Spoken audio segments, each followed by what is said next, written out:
Hello, আসসালামু আলাইকুম প্রিয় শিক্ষার্থী। কি অবস্থা সবার? প্রিয় শিক্ষার্থী, আমরা আজকে এইচএসসি ইকোনমিক্স ফার্স্ট পেপারের যে পরীক্ষাটি হয়ে গেল, এই পরীক্ষার যে এমসিকিউ প্রশ্নটা এসেছিল এবং সিকিউ প্রশ্ন যেখান থেকে এসেছে, আমরা সেটা আমাদের সাজেশনের কোথা থেকে আসলো সেটাও দেখিয়ে দেবো এবং সাথে আমরা ব্যাখ্যা সহ এর সলিউশনটা নেব। যারা যুক্ত আছে একটু কমেন্টসে জানিয়ে দাও তো আমার লাইভ লাইভে কথা ক্লিয়ারলি শোনা যাচ্ছে কিনা।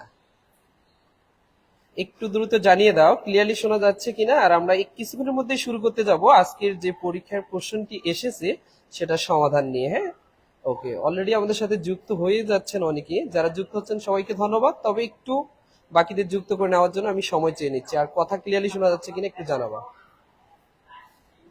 ওকে, আমাদের গ্রুপগুলোতে একটু সেন্ড করে দাও তো, যাতে তারাও আমাদের লাইভ সেশনে যুক্ত হয়ে আমাদের সলিউশনটা নিতে পারে। হ্যাঁ, ওকে, একটু দ্রুত দ্রুত দিয়ে দাও। আমরা বেশি সময় নেব না, স্টুডেন্ট যুক্ত হলেই আমরা আমাদের সলিউশন দিয়ে দিব। অলরেডি আমাদের সাথে অনেকে যুক্ত হয়ে গেছেন। আজকে আমাদের যে প্রশ্নটি এসেছিল তোমরা কতটুকু কমন পেয়েছো এবং কোথা থেকে কমন হয়নি সেই জিনিসগুলো কিন্তু আমাদের সাথে শেয়ার করবো। হ্যাঁ, আমি চেষ্টা করছি তোমাদের সাজেশন দিতে, তবে আমার যতটুকু বিশ্বাস 100% তোমাদের কমন থাকার কথা। তো যারা যারা যুক্ত আছে একটু দ্রুত কমেন্টসে জানিয়ে দাও তো। আমরা শুরুতে এমসিকিউ নিয়ে আলোচনা করব। আমাদের আজকের যে আলোচনা সেটা হচ্ছে অর্থনীতি প্রথম পত্রের আজকে ঘটে যাওয়া যে ইকোনমিক্স প্রথম পত্রের যে পরীক্ষাটি হলো তার এমসিকিউ। আমার কাছে ক সেট আছে, তো তোমাদের কাছে যেই সেটই থাক না কেন আমরা সেই সেটের আলোকে আলোচনা করব। প্রথমে দিছে অর্থনীতি হচ্ছে সম্পদের বিজ্ঞান। অর্থনীতি হচ্ছে সম্পদের বিজ্ঞান, উক্তিটি কার? তো স্যার আমরা কিন্তু তোমাদের এরকম করে কয়েকটা চ্যাপ্টার ওয়াইজ শীট প্রিন্ট করছিলাম। হ্যাঁ, সেখানে আমি বলছিলাম তোমাদের এমসিকিউ যা থাকবে সবকিছু কিন্তু আমার এই জায়গা থেকেই থাকবে। হ্যাঁ, ওকে, দেখো তো তোমাদের আসছে কিনা। অর্থনীতি সম্পদের বিজ্ঞান, দেখো তো আমার প্রথম যে এমসিকিউটা সেটাই আছে কিনা। বলেন তো, অর্থনীতি সম্পদের বিজ্ঞান হিসেবে কে অভিহিত করেন? তোমাদের কাছে কিন্তু অলরেডি আমি শীট দিয়ে রাখছি। কে অভিহিত করেন? Adam Smith. তাহলে অ্যাডাম স্মিথ অর্থনীতিকে সম্পদের বিজ্ঞান হিসেবে অভিহিত করেন ওয়েলথ অফ নেশনস গ্রন্থে। 1776 সালে যে গ্রন্থটি প্রকাশ পায় এর জন্য এনাকে অর্থনীতির জনক বলা হয়। হ্যাঁ, ওকে, তাহলে ওয়েলথ অফ নেশনস। তাহলে প্রথম যে এমসিকিউটা আমাদের আসলো সেটা হচ্ছে, তোমরা একটু শেয়ার দিয়ে বাকিদের যুক্ত করে নাও তো দ্রুত। ওকে, অর্থনীতি সম্পদের বিজ্ঞান উক্তিটি কার? তাহলে হচ্ছে অ্যাডাম স্মিথের। কার? Adam Smith. প্রান্তিক উপযোগ এমইউ এর সূত্র কি? আমি গত ক্লাসে লাইভ ক্লাসেও বলছিলাম শর্টকাট ট্রিক্স এ ইকুয়াল টি ভাগ কিউ ছিল। এ ইকুয়াল টি ভাগ কিউ। আর এম সমান কি ছিল? এম সমান ছিল এম সমান delta T by delta Q. এটা দিয়ে তুমি কিন্তু অনেকগুলো সূত্র ক্রিয়েট করতে পারবা। যদি এসি চায় তাহলে টিসি ভাগ কিউ হবে, যদি এ আর চায় টি আর ভাগ কিউ হবে, যদি এ এফ সি চায় তাহলে T F C by Q হবে, যদি এ ভিসি চায় তাহলে টি ভিসি বাই কিউ হবে। তার মানে সবগুলো সূত্র এই সিস্টেমে তুমি করতে পারো। এখন যেহেতু প্রান্তিকের এমইউ চাইছে, যদি এম ইউ হয়, আমি বলছি এম আর যদি হয় এখানে তাহলে del T R by Q হবে, যদি এম সি হয় del T C by del Q হবে। আর এম ইউ যেহেতু এখানে যুক্ত হয়ে গেছে ইউ, তাহলে এইটাতে যুক্ত হবে তোমাদের কি? Del T U by del Q. এটি শর্টকাট ট্রিক্স ছিল। দেখো তো কোনটা মিলছে এটার সাথে? Del T U by del Q. তাহলে এটা কারেক্ট। আশা করি দুইটা এমসিকিউ আমাদের সবারই ক্লিয়ার। এরপর আমরা পরের কোশ্চেনে আনসারে যাব। 3 নম্বর প্রশ্নে বলছে, আমাদের একটু গ্রুপগুলোতে শেয়ার দাও তো, একটু গ্রুপগুলোতে। বাকিরা এখনো আসেনি, আসলে আমরা একটু দ্রুত সমাধানে যাব। একটু দ্রুত গ্রুপগুলোতে শেয়ার দাও। ওকে, আমরা একটু পরেই সমাধানে যাচ্ছি বাকিগুলো। তবে আমি যেটা বলছিলাম যে তোমাদের সর্বোচ্চ কমন থাকবে, দেখো সর্বোচ্চ কমন আছে কিনা আর কতগুলো করে এমসিকিউ কারেক্ট করতে পারছো সেটাও কিন্তু জানিয়ে দিবা। হ্যাঁ, ওকে,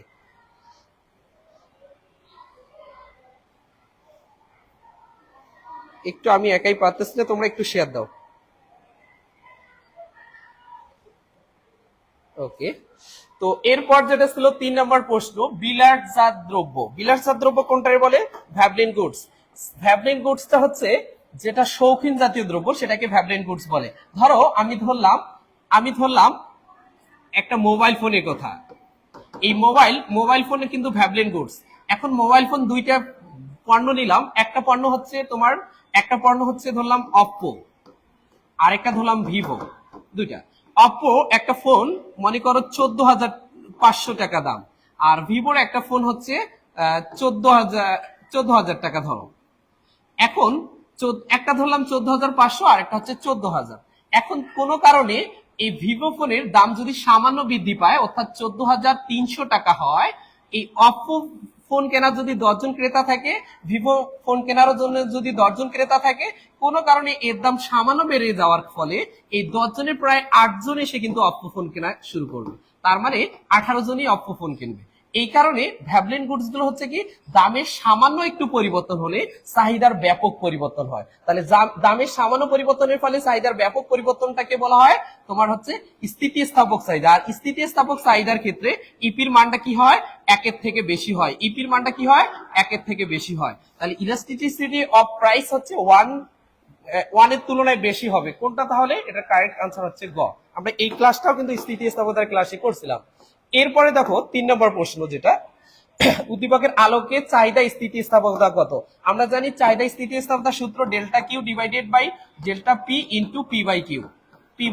তাহলে দেখো তো চাহিদার পরিমাণের পরিবর্তন কত, 0। তার 0 যদি হয়, শূন্যকে যে কোনো সংখ্যা উপরে গুণ করা মানে শূন্যই হবে, শূন্যকে যে কোনো সংখ্যা দ্বারা ভাগ করো না কেন তার আনসার হবে 0। তাহলে আনসার হবে 0।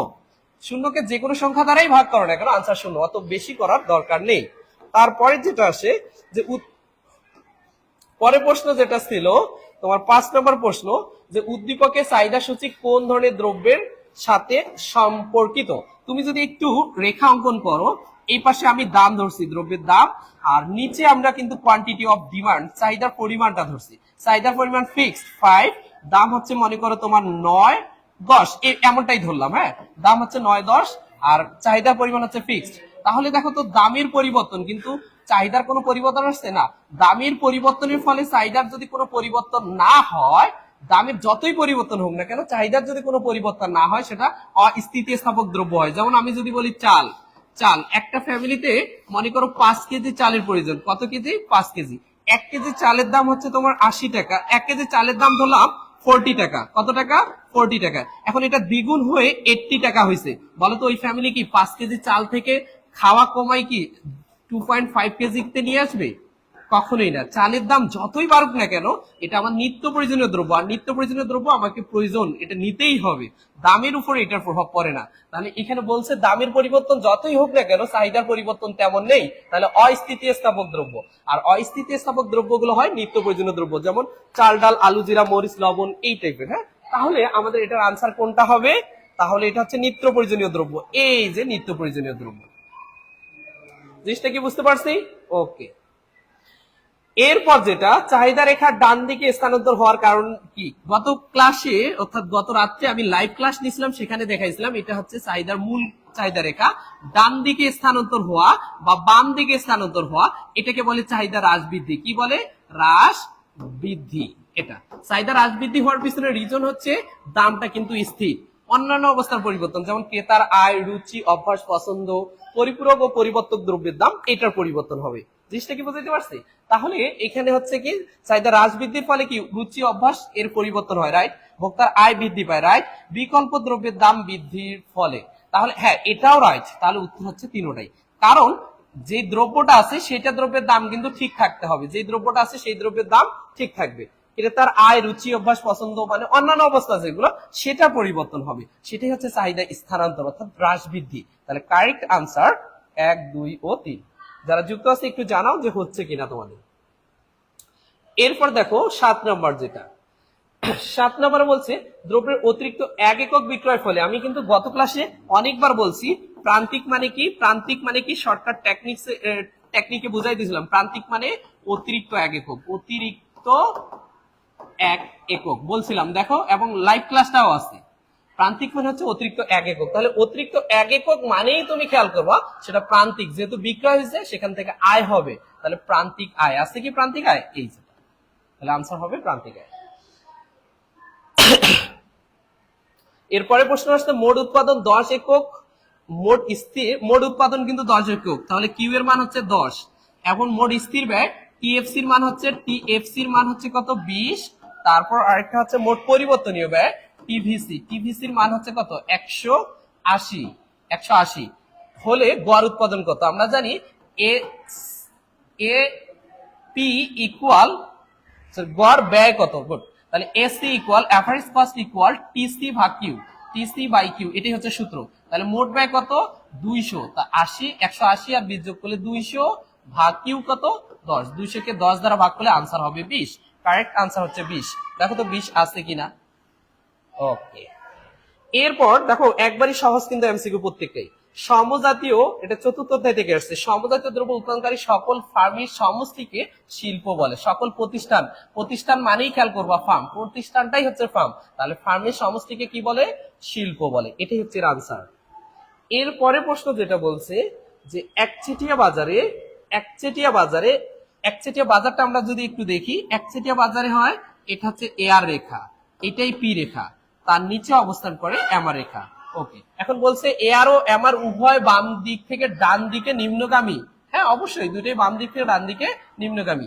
এআর রেখা এমআর রেখার নিচে অবস্থান করে, দেখো তো এআরটা এমআর এর নিচে অবস্থান করে না, এআর এর নিচে এমআর করে, তার মানে এই কথা ডাহা ভুল। হ্যাঁ ওকে, এআর রেখা ফার্মের চাহিদা রেখা নির্দেশ করে। হ্যাঁ এটি হচ্ছে ফার্মের চাহিদা রেখা। কি রেখা, চাহিদা রেখা। তার মানে আনসার হচ্ছে 1 এবং 3 আছে কি, 1 3, তাহলে কারেক্ট আনসার হচ্ছে খ। ওকে, এরপর এরপর দেখো পরেরটা বলছে শ্রমের মজুরি নির্ধারিত হয় কি দ্বারা। আমাদের পঞ্চম অধ্যায় শীটটাতেই পাবেন। শ্রমের মজুরি নির্ধারিত হয় মূলত তার উৎপাদন ক্ষমতা দ্বারা। কি উৎপাদন ক্ষমতা, অতিরিক্ত যে উৎপাদন ক্ষমতা সেটাকে বলে প্রান্তিক উৎপাদন ক্ষমতা। হ্যাঁ, তাহলে কারেক্ট আনসার হবে প্রান্তিক উৎপাদন ক্ষমতা। ওকে, পরের প্রশ্ন বলছে, পরের প্রশ্ন বলছে দ্বিতীয় একক শ্রমের গড় উৎপাদন কত। তাহলে দ্বিতীয় একক শ্রমে মোট উৎপাদন কত, মোট উৎপাদন হচ্ছে 8, তাহলে গড় উৎপাদন হচ্ছে মোট উৎপাদন ভাগ উপকরণের নিয়োগ, উপকরণের নিয়োগ হচ্ছে 2, 8 কে 2 দ্বারা ভাগ করলে 4, 4 কি আছে, তাহলে কারেক্ট আনসার হচ্ছে 4। ওকে, এই ছিল 12টা এমসিকিউ এর সমাধান। এবার আমরা চলে আসবো পরের পৃষ্ঠা 13 নম্বর এমসিকিউ। দেখো গড় উৎপাদন এপি, আমি এটা কিন্তু গত ক্লাসে অনেকবার বলছিলাম। দেখো এটা হচ্ছে টিপি, এরকম হয়, এটা টিপি, তারপর এটা হচ্ছে এপি, এটা টিপি, আর এইটা হচ্ছে এমপি। ওকে, টিপি সর্বোচ্চ হলে কিন্তু এমপিটা শূন্য হবে। আমি গত ক্লাসে রাত্রেও বলছিলাম লাইভ ক্লাসে, টিপি সর্বোচ্চ হলে এমপি শূন্য হয়। টিপি এপি ঊর্ধ্বগামী ও এমপি নিম্নগামী। যদি গড় উৎপাদন এপি ও প্রান্তিক উৎপাদন এমপি রেখার ক্ষেত্রে এপি ঊর্ধ্বগামী, যদি এপি ঊর্ধ্বগামী হয়, দেখো তো এপি ঊর্ধ্বগামী, এমপিও ঊর্ধ্বগামী, নিম্নগামী না, তার মানে এটা রং। এপি ও এমপি উভয় ভূমি অক্ষের সমান্তরাল, এপি ও এমপি উভয় ভূমি অক্ষের সমান্তরাল। এপি ও এমপি কোনটা থেকে দেখি একটু আমরা, একটু ও আগের সূচি থেকে আমাদের এই প্রশ্নটা, আমাদের সূচিটাতে আগে একটু দেখি। এখানে এপির মানটা যদি বের করি তাহলে হচ্ছে কত, 4 4 4, এটাও 4, এটাও 4, তার মানে এপি আর এমপি দুইটাই সমান হবে এখানে, কারণ 4 থেকে 0 বাদ দিলে 4 হয়, 8 থেকে 4 বাদ দিলে 4 হয়, এটাও 4 হয়, এটাও 4 হয়। তাহলে এপি আর এমপি, এপি হচ্ছে এটা ভাগ এটা, ভাগ করলে কিন্তু 4 এ বের হয়, এটা এপির মান, আর এমপির মানও কিন্তু সেম আসবে, তাহলে এপি ইকুয়াল এমপি। এখন আমাদের প্রশ্নটা কি আসছে, আমরা একটু সমাধানে যাই। প্রশ্নটা ছিল উদ্দীপকটার আলো কি হবে, এপি আর এমপি কি ঊর্ধ্বগামী, এপি ঊর্ধ্বগামী এমপি নিম্নগামী, না এটা ডাহা ভুল। এপি ও এমপি ভূমি অক্ষের সমান্তরাল, যেহেতু সমান তাহলে 4 4, তাহলে ভূমি অক্ষের সমান্তরাল, রাইট। এপি ও এমপি রেখার ঢাল 0, ভূমি অক্ষের সমান্তরাল রেখার ঢাল 0 হয়, উত্তর হচ্ছে 2 এবং 3, 2 এবং 3। এরপর আসো পরের প্রশ্ন, আমাদের ষষ্ঠ অধ্যায় শীটে পাবা, ষষ্ঠ অধ্যায় শীটে আছে, যে মূলধন একবার ব্যবহার হলেই নিঃশেষ হয়ে যায় তাকে কোন মূলধন বলে, সেটা হচ্ছে চলতি মূলধন। যে মূলধন একবার ব্যবহার করার ফলেই নিঃশেষ হয়ে যায় সেটা হচ্ছে চলতি মূলধন, এটাকে আর ব্যবহার করা যায় না। আমাদের এই যে ষষ্ঠ অধ্যায় শীটটাতে পেয়ে যাবা।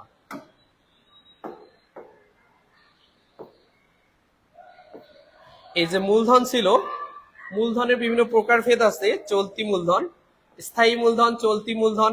এই যে চলতি মূলধন, দেখো চলতি মূলধনে কি বলছিলাম, যে যে মূলধন চূড়ান্ত পণ্য উৎপাদনে সরাসরি একবার মাত্র ব্যবহার করা হয় তাকে চলতি মূলধন বলে। তাহলে একবার মাত্র সেটা কি হচ্ছে, চলতি মূলধন, তাহলে কারেক্ট আনসার হবে চলতি মূলধন। ওকে, তারপরে বলছে প্রাইভেট লিমিটেড কোম্পানি গঠিত হয় কতজন সদস্য নিয়ে। আমাদের দেখো ওইখানেই দেওয়া আছে যে প্রাইভেট লিমিটেড কোম্পানি গঠিত হয় কতজন সদস্য নিয়ে, আমাদের এখানে কিন্তু অলরেডি পেয়ে যাবা তোমরা। এই যে সংগঠন থেকে যাই,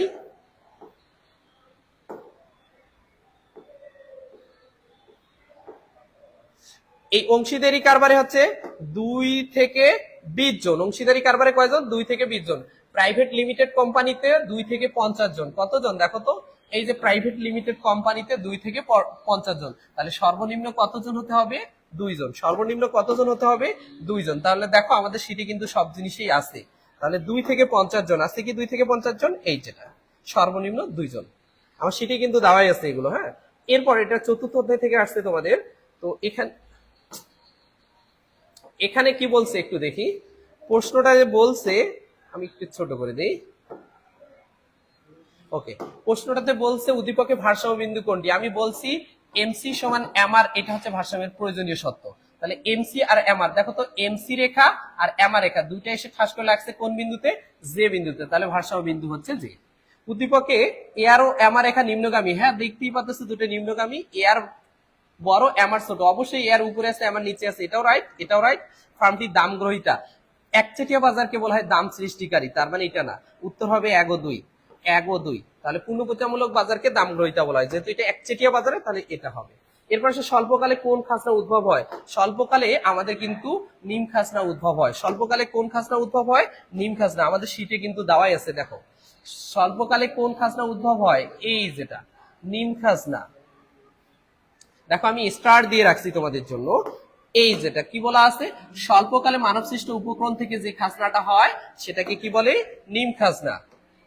ক্লিয়ার? ওকে, তারপর যেটা বলছে এটা নবম অধ্যায় থেকে আসছে। তিন খাত বিশিষ্ট অর্থনীতিতে বিবেচিত হয়। তিন খাত বলতে Y equal C plus I plus G, এটি হচ্ছে তিন খাত। তো ভোগ ব্যয় হচ্ছে সি, রাইট। আমদানি নাই এর মধ্যে, এটা রং। সরকারি ব্যয় হচ্ছে জি, তার মানে এটা অন্তর্ভুক্ত, এটা অন্তর্ভুক্ত। উত্তর হচ্ছে 1 এবং 3, 1 এবং 3। এই যে উদ্দীপকে আমরা একটা উদ্দীপক পাচ্ছি। তো এই উদ্দীপকে দেওয়া আছে সি এত এত এত, উদ্দীপকে ভারসাম্য আয় স্তর কত? তো ভারসাম্য আয় স্তর হচ্ছে তাহলে y ইকুয়াল হবে C plus I plus G plus X N, জি পর্যন্ত আছে এটা। তাহলে সি এর মান হচ্ছে 100 প্লাস 0.8 ওয়াই প্লাস আই এর মান হচ্ছে 100, জি এর মান হচ্ছে 200। তাহলে আনসার দ্বারা হচ্ছে এইখান থেকে এটা বাদ দিলে এইখানে যদি আমরা ওয়াইটার সামনে আনি, তাহলে একটা ওয়াই থেকে 0.8 ওয়াই বাদ দিলে 0.2 ওয়াই হয়। 0.2 এটা থাকে, 0.2 থাকে। আর এখানে হচ্ছে 100, 100, 200 আর 200, 400। 400 কে 0.2 দ্বারা ভাগ দিবা, পয়েন্ট ওঠার জন্য একটা 1, পয়েন্টের পর একটা ডিজিট। তার মানে কত হচ্ছে? 4000 ভাগ 2, 4000 ভাগ 2 হলে 2000, 2000। তাহলে কারেক্ট আনসার হচ্ছে 2000, এটাই। ওকে, এরপর যেটা বলছে, এরপর বলছে তোমাদের উদ্দীপকে এক্স কোন দেশে, এক্স যেটা এক্স হচ্ছে ব্যয় পদ্ধতিতে জাতীয় নির্ণয় করছে অবশ্যই। তারপর আবদ্ধ অর্থনীতি, যেহেতু তিন খাত আছে, অবশ্যই ভোগ ব্যয় 1800। ভোগ ব্যয় 1800 হচ্ছে কিনা আমরা একটু জানবো, ভোগ ব্যয় 1800 হচ্ছে কিনা। আমার কিন্তু জাতীয় আয় হয়েছে কত? জাতীয় আয় হয়ে গেছে 2000, ভারসাম্য জাতীয় আয় 2000। তাহলে আমি যদি এটা 2000 বসাই, 2000 গুণ করি, তাহলে আসে 1600, 1600 যোগ 100, তার মানে ভোগ ব্যয় হবে 1700। ভোগ ব্যয় 1800 না। তাহলে উত্তর দাঁড়াচ্ছে এখানে, উত্তর দাঁড়াচ্ছে তোমাদের কত? উত্তর দাঁড়াচ্ছে 1 এবং 2। ওকে, একটি দেশের এনএনপি 220 হলে সিসিএ, সিসিএ কত? 180। ওকে, হলে দেশটির জিএনপি কত? জিএনপি ইকুয়াল হচ্ছে এনএনপি যোগ সিসিএ, দুইটাই যোগ করবা, তাহলে হচ্ছে 300, 400। 400 কি আছে? কারেক্ট আনসার হচ্ছে 400। ওকে, অর্থের মূল্য VM equal 1/p, 1/p, 1/p আছে, এই যেটা আমাদের শীট গুলোতে সুন্দর করে লিখে দেওয়া আছে। অর্থের মূল্য ভিএম ইকুয়াল 1/p। হ্যাঁ, ওকে, এই জিনিসটা পাবা তুমি আমার দশম চ্যাপ্টারে অর্থের মূল্যতে। এই যেটা অর্থের মূল্য ভিএম ইকুয়াল কি ছিল? 1/p, এই যে। ওকে, আর এরপর চলে আসি, এটা বলছে কি একটু দেখি। প্রশ্ন বলছে এম একটি ব্যাংকের ব্যবস্থাপক, তার ব্যাংকের চলতি সঞ্চয়ী মেয়াদী হিসাবে পরিচালিত হয়। এলাকার ব্যবসা বাণিজ্যের প্রসারে এই ব্যাংকটি গুরুত্বপূর্ণ ভূমিকা রয়েছে। উদ্দীপকে বর্ণিত ব্যাংকটি কোন ধরনের? তাহলে এ কি করে? চলতি সঞ্চয়ী মেয়াদী হিসাব পরিচালনা করে। তাহলে পরিচালনা যেহেতু করে, তার মানে এটা হচ্ছে বাণিজ্যিক ব্যাংক। ওকে, তারপরে আসেন, উক্ত ব্যাংকের কাজ হলো ঋণ দান, অবশ্যই। ঋণ মূলধন গঠন, অবশ্যই। ঋণ নিয়ন্ত্রণ হচ্ছে কেন্দ্রীয় ব্যাংকের কাজ। তাহলে উত্তর হচ্ছে 1 এবং 3। ওকে, নিচের পরের যেটা বলছে, যে নিচের কোনটি অসীম বিহিত মুদ্রা? আমি বলছিলাম অপশনের সবচেয়ে বড় টাকার নোট যেটা সেটা অসীম বিহিত মুদ্রা, আর সসীম হচ্ছে সবচেয়ে ছোট, অপশনের ছোটটা। হ্যাঁ, অসীম বিহিত মুদ্রা হচ্ছে অপশনের বড়টা, আর সসীম হচ্ছে অপশনের ছোটটা। আমাদের কিন্তু এখানে দেওয়া আছে অসীম এবং সসীম মুদ্রায় কোথায় গেল, এই যেটা দেখো বিহিত মুদ্রা দুই ধরনের, একটা হচ্ছে সসীম আর একটা অসীম। আমি বলছিলাম যেটা অপশনে বড় সেটা হচ্ছে অসীম, আর যেটা অপশনে ছোট সেটা হচ্ছে সসীম। তাহলে অপশনে বড় টাকা কোনটি? 2 টাকা, এটা কিন্তু ছোট অপশন। এটা ব্যাংক ড্রাফট, এটা কিন্তু ঐচ্ছিক মুদ্রা, এটা বিহিত মুদ্রা না, যেহেতু আমার কাছে বিহিত মুদ্রা চাইছে। তারপর হচ্ছে প্রাইস বন্ড, এটাও বিহিত মুদ্রা না, এটা হচ্ছে ঐচ্ছিক মুদ্রা। তাহলে হচ্ছে 1000 টাকার নোট, 1000 টাকার নোট হচ্ছে এখানে অসীম বিহিত মুদ্রা, আর 2 টাকার নোট হচ্ছে এখানে সসীম বিহিত মুদ্রা। হ্যাঁ, তারপর হচ্ছে এই যে বন্ড, তারপর ব্যাংক ড্রাফট, এগুলোকে বলে ঐচ্ছিক মুদ্রা। যেহেতু আমাদের বিহিত মুদ্রা চাইছে তাহলে ওইটা হবে না। এই জায়গায় দেখো যে ঐচ্ছিক মুদ্রাগুলো কি কি হয়, যেমন হচ্ছে ব্যাংক ড্রাফট, তারপর হচ্ছে বন্ড, এই জিনিসগুলো, এই যে বন্ড, এগুলো হচ্ছে ঐচ্ছিক মুদ্রা। আর বিহিত মুদ্রা হচ্ছে এইগুলো, এই 10টা নোট বিহিত মুদ্রা। এর মধ্যে 10টা নোট আছে, এটা বাদ 1, 3, 5, এই তিনটা হচ্ছে সরকারি মুদ্রা, আর এই 60টা হচ্ছে ব্যাংক মুদ্রা। হ্যাঁ, ওকে, এগুলো দেওয়া আছে। এরপর চলে আসি, এরপর শ্রমের পারিশ্রমিক কি? শ্রম যে দিবে তাকে কি দিতে হবে? মজুরি দিতে হবে। হ্যাঁ, খাজনা হচ্ছে, খাজনা হচ্ছে ভূমি ব্যবহারের জন্য খাজনা, মুনাফা হচ্ছে সংগঠন পরিচালনার জন্য মুনাফা। হ্যাঁ, ওকে। এরপর আসো, এরপর আসো যে মূলধন হলো, মূলধন হচ্ছে উৎপাদনশীল উপাদান, রাইট? অতীতের ফল, এটাই হবে মূলধন, রাইট? সঞ্চয়ের ফল। তাহলে মূলধন হচ্ছে উৎপাদনশীল, এটা দ্বারা উৎপাদনের মাধ্যমেই হয়, অতীতের শ্রমের ফল, রাইট? সঞ্চয়ের ফল, সঞ্চয় রাখলে সেটাই পরবর্তীতে মূলধন হয়। তাহলে উত্তর 1, 2 ও 3 দেওয়া যায় এখানে। হ্যাঁ, ওকে, সঞ্চয়ের ফল, সঞ্চয় করার পরে হবে মূলধন। এখানে অপশনটাতে একটু কনফিউশন রেখে দিয়েছে যে শুধু মূলধন যদি সঞ্চয় রাখো তাহলে কিন্তু মূলধন না, যদি সঞ্চয় রেখে সেটাকে আবার বিনিয়োগ করো তাহলেই সেটা মূলধন হবে। এখানে কিন্তু উত্তরে এটাও হতে পারে 1 এবং 2, তবে এখানে যেহেতু সঞ্চয়ের ফল জমা রাখছো জন্যই তোমার মূলধন হয়েছে, তাহলে কারেক্ট আনসার তিনটাই। হ্যাঁ, অনেকে দিয়ে থাকবে 1, 2, তবে তোমার আনসার হবে তিনটাই। অংশীদারি কারবারের সর্বনিম্ন সদস্য সংখ্যা কতজন? আমাদের কিন্তু লেকচার শিটে সুন্দর করে জিনিসগুলো সাজিয়ে দেওয়া আছে। অংশীদারি কারবার দেখো, যদি অংশীদারি কারবারে যাই, এই যে দেখো অংশীদারি কারবারের সর্বনিম্ন সদস্য সংখ্যা আমি দিয়ে রাখছি 2 থেকে 20 জন। তাহলে সর্বনিম্ন 2 জন এবং সর্বোচ্চ হচ্ছে 20 জন। তাহলে কারেক্ট আনসার কি হবে এখানে? অংশীদারি কারবারের সর্বনিম্ন সদস্য সংখ্যা 2 জন। এখন আসো, মোতালেব সাহেব জমির খাজনা, জমির খাজনা হচ্ছে 400। এখানে একটু ঝামেলা আছে, মজুরি হচ্ছে কত? মজুরি হচ্ছে 50। হ্যাঁ, ওকে, মজুরি 50। তারপর সুদ হচ্ছে কত? সুদ হচ্ছে 50। হলে নিট খাজনা কত? এইখানে একটু অপশনে ওরা একটু ঝামেলা করছে যে নিট খাজনা হচ্ছে শুধু জমির খাজনাকে বলা হয় নিট খাজনা, শুধু জমির খাজনাকে কি বলা হয়? নিট খাজনা। যেহেতু শুধু জমির খাজনা 400 উত্তরটা নাই, তাহলে ভূমি বাবদ যে খাজনা দিতে হয় সেটা নিট খাজনা। সঠিক উত্তর হইতো 400, কিন্তু 400 উত্তর এখানে দেওয়া নেই। এক্ষেত্রে উত্তর ওরা কি করছে? জমি থেকে যে কিছু ব্যয় হয়ে যাচ্ছে এই ব্যয়টাকে বাদ দিয়ে খাজনা হবে 400 থেকে, 400 থেকে এই 400 থেকে এই তোমার মজুরি বাদ যাবে, সুদ বাদ যাবে। তাহলে 400 থেকে 100 বাদ গেলে 300 কারেক্ট আনসার। কিন্তু আসলে এটা সঠিক উত্তর হওয়ার কথা 400, কারণ আমরা জানি যে জমির খাজনাটাই হচ্ছে নিট খাজনা। তাহলে জমির খাজনাটাই হচ্ছে কোন খাজনা? নিট খাজনা। আমাদের লেকচার শিটে গেলেও সেটা পাবা, এই যে খাজনা চ্যাপ্টারই দিয়ে রাখছি।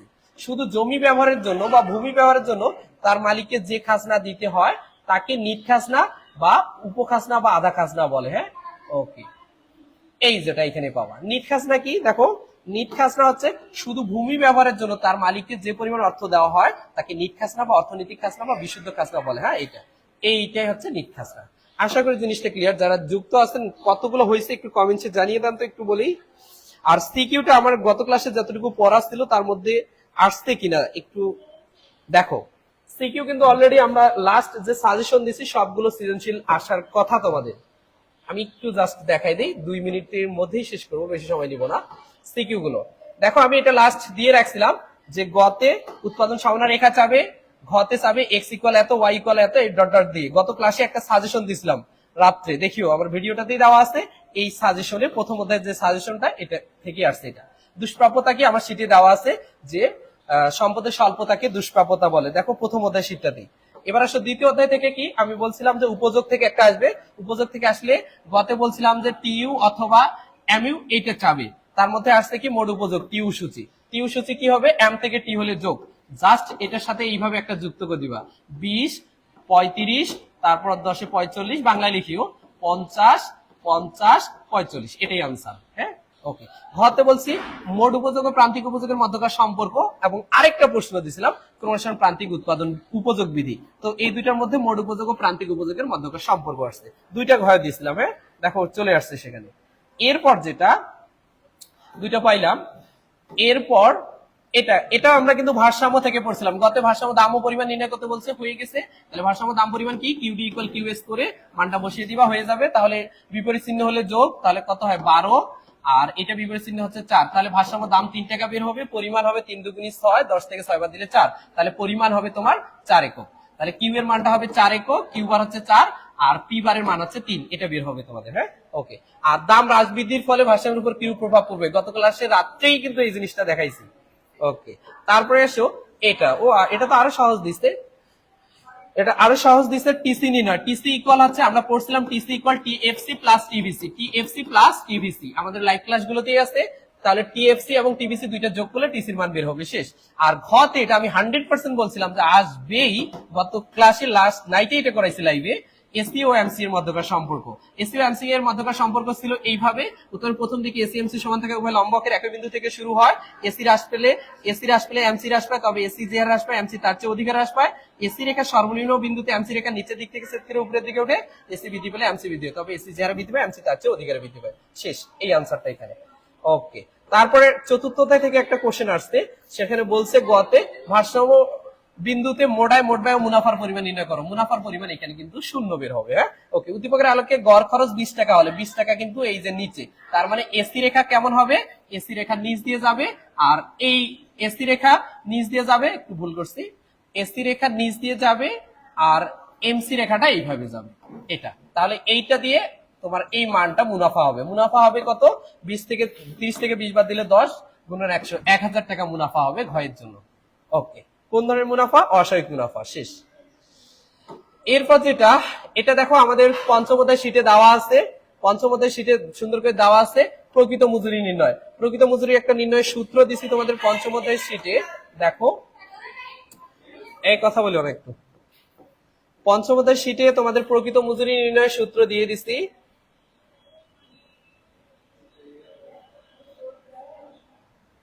এই যে প্রকৃত মজুরি নির্ণয় সূত্র, এই সূত্রটা অ্যাপ্লাই করবা, শেষ। রিয়েল ওয়েজ ইজ ইকুয়াল হচ্ছে W plus AB by P plus O। এখানে W হচ্ছে তোমার W plus AB by P plus O। W হচ্ছে এখানে আর্থিক মজুরি, আর AB টা হচ্ছে অর্থে পরিমাপযোগ্য অন্যান্য সুযোগ সুবিধা, আর P হচ্ছে দাম স্তর, আর O হচ্ছে অর্থে পরিমাপযোগ্য নয় এমন সুযোগ সুবিধা। তো এখানে যে মানগুলো আছে এগুলো বসিয়ে দিয়ে অঙ্কটা করে দিবে, এনাফ। ওকে, তারপর আরেকটা কোশ্চেন কি বলছে, এটা ওইখান থেকে আসছে। আরেকটা কোশ্চেন এখানে বলছে এ নিট মূলধনের হার, সেটাও কিন্তু আমি অলরেডি ষষ্ঠ অধ্যায়ে দিয়ে দিছিলাম। ষষ্ঠ অধ্যায় শীটে দেখো মূলধন নির্ণয়ের হার সুন্দর করে দেওয়া আছে। এই যে মূলধন নির্ণয়ের গঠনের হার, মূলধন গঠনের হার, এই যে এই সূত্রটা বসিয়ে দিবা, আনসার ডান, ওইখানে দেওয়া আছে। ওকে, ষষ্ঠ অধ্যায় শীটে এটা গেল।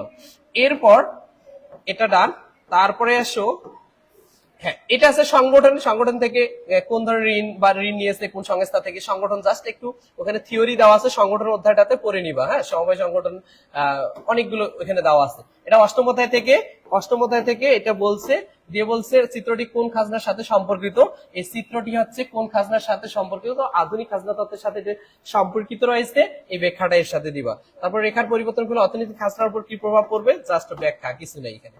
এটা একবারই সহজ অঙ্ক দিছে, গতে বলছে ভারসাম্য জাতীয় আয়, তাহলে y equal C plus I plus G করবা, করে সমাধান করবা, সি আই জি করে সমাধান করবা। হ্যাঁ, তাহলে আসে কত, 50 60 40 150, তাহলে 150 বাই আসবে তোমার হচ্ছে 3.3, তাহলে পয়েন্ট ওঠার জন্য একটা 1 একটা 0, তাহলে এখানে আসে 1500, তাহলে 1500 ভাগ 3, 1500 ভাগ 3 মানে হচ্ছে 500। তোমার কিন্তু ভারসাম্য আয় স্তর 500 বের হবে।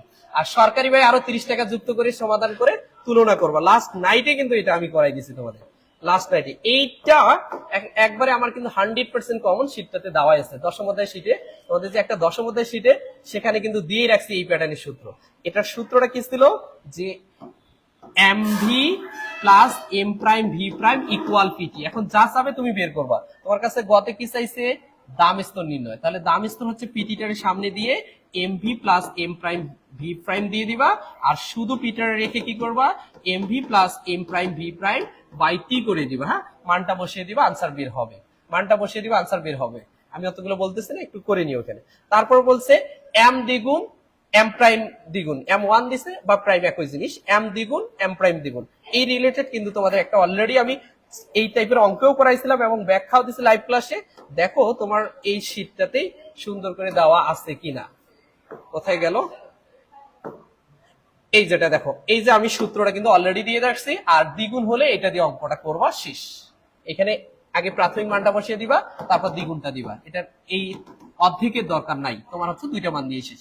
এটাও আমরা কিন্তু গত ক্লাসে আলোচনা করছিলাম। এই ছিল তোমাদের। সেক্ষেত্রে এখন দেখো তোমাদের আসে নেই কোনটা সেটা বলো। আমার মনে হয় না যে আসে নেই এমন কোন প্রশ্ন আছে, প্রত্যেকটা প্রশ্ন আসছে। এবং ক খ গ ঘ সব, এই যে ক বলো খাজনা কেন দেওয়া হয়, সবকিছুই কিন্তু আমাদের ওই শীট গুলোতেই পাবা। এই যে খাজনা কেন দেওয়া হয় অষ্টম অধ্যায় চ্যাপ্টারে কিন্তু সুন্দর করে দেওয়া আছে। এই যে প্রত্যেকটা প্রশ্ন সেখানে দেওয়া আছে।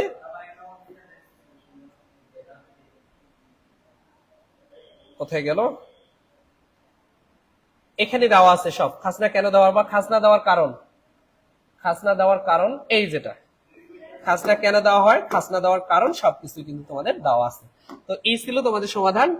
আর কার কয়টা হয়েছে একটু পরে জানিয়ে দিও। আমরা অনেকে হয়তো পরীক্ষা দিয়ে এখনো আসো নেই, আর আমরা লাইভটা কন্টিনিউ করতেছি না, আমারও সময় নেই। দেখা হবে পরবর্তীতে ইকোনমিক্স সেকেন্ড পেপারের ক্লাসে। হ্যাঁ, ওকে।